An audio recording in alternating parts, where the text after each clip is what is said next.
जय श्री कृष्णा। राधे राधे। आपका स्वागत है आपके चैनल धर्म उपाय शास्त्र में। आज सुनते हैं जन्माष्टमी की कथा।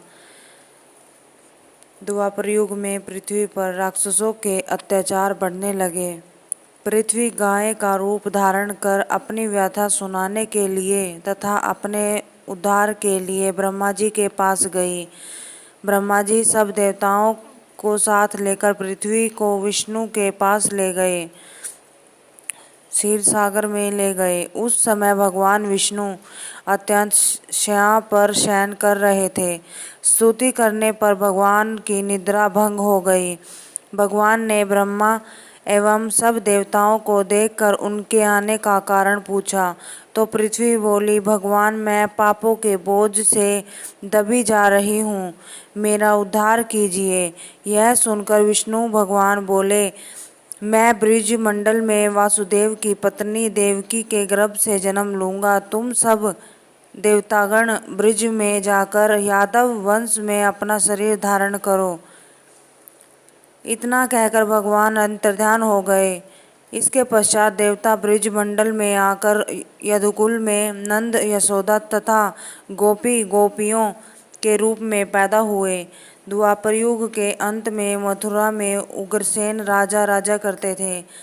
उग्रसेन के पुत्र का नाम कंस था। कंस ने उग्रसेन को बलपूर्वक सिंहासन से उतारकर जेल में डाल दिया और स्वयं राज्य के राजा बन गए। कंस की बहन देवकी का विवाह यादव कुल में वासुदेव के साथ निश्चित हो गया।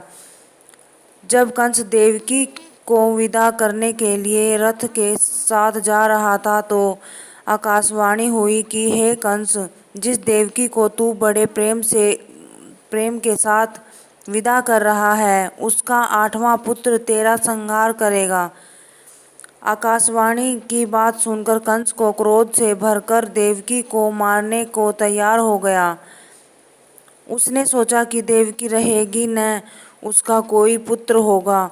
वासुदेव जी ने कंस को समझाया कि तुम्हें देवकी से तो कोई भय नहीं है, देवकी की 8वीं संतान से तुम्हें भय है, इसलिए मैं इसकी 8वीं संतान को तुम्हें सौंप दूंगा। तुम्हारी समझ में जो आए उसके साथ वैसा ही व्यवहार तुम करना।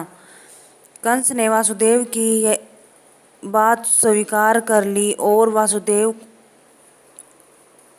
और देवकी को कारागार में बंद कर दिया।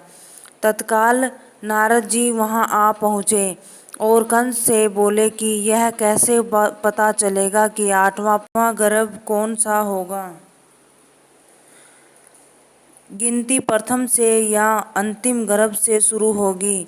कंस ने नारद जी के परामर्श पर देवकी के गर्भ से उत्पन्न होने वाली समस्त बालकों को मारने का निश्चय कर लिया। इस प्रकार एक एक करके कंस ने देवकी के 7 बालकों को निर्दयपूर्वक मार डाला। भाद्रपद के कृष्ण पक्ष की अष्टमी को रोहिणी नक्षत्र में श्री कृष्ण का जन्म हुआ। उसके जन्म लेते ही जेल की कोठरी में प्रकाश फैल गया। वासुदेव देवकी के सामने शंख चक्र गदा एवं चतुर्भुज भगवान ने अपना रूप प्रकट कर कहा, अब मैं बालक का रूप धारण करता हूँ, तुम मुझे तत्काल गोकुल में नंद के यहाँ पहुँचा दो और उसकी अभी अभी जन्मी कन्या को लेकर कंस को सौंप दो।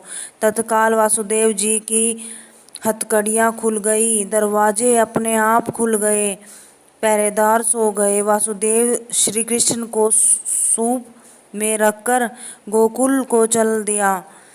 रास्ते में यमुना श्री कृष्ण के चरणों को स्पर्श करने के लिए बढ़ने लगी। भगवान ने अपने पैर लटका दिए। चरण छूने के बाद यमुना घट गई। वासुदेव यमुना को पार कर गोकुल में नंद के यहाँ गए।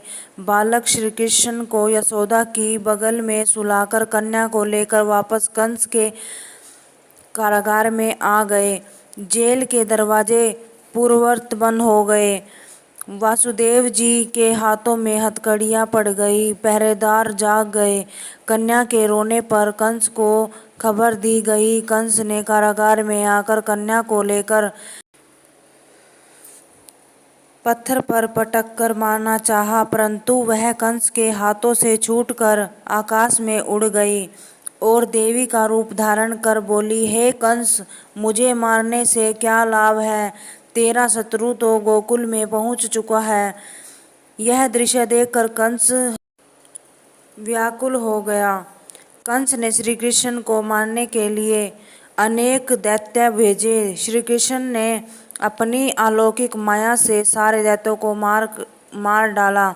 बड़े होने पर कंस को मारकर उग्रसेन को राजगद्दी पर बिठाया।